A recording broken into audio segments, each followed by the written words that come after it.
कितनो चाहे करेजा प्यार ना होला धरती पे केहू कितनो प्यार कर लेवे लेकिन माई के प्यार से बढ़ के कोनो प्यार ना होला। गर्लफ्रेंड अगर प्यार से बोल दी तो मिठाई ना होई, गर्लफ्रेंड अगर प्यार से बोल दी तो मिठाई ना होई। अरे पगला लड़की को कितनो प्यार कर दी तो माई ना होई।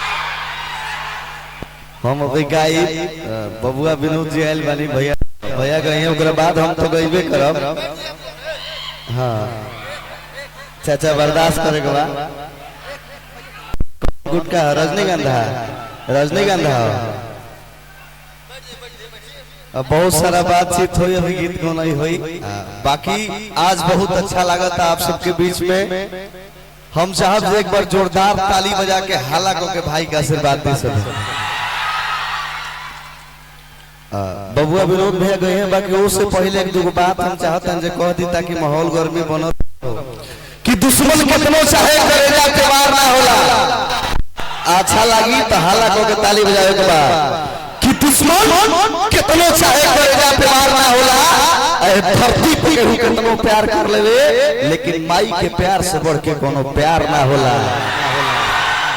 गर्लफ्रेंड अगर प्यार से बोल दी तो मिठाई ना होई, गर्लफ्रेंड अगर प्यार से बोल दी तो मिठाई ना होई। अरे पगला लड़की को कितनो प्यार कर दी तो माई ना होई। हेलो भाई तुम्हें इसलिए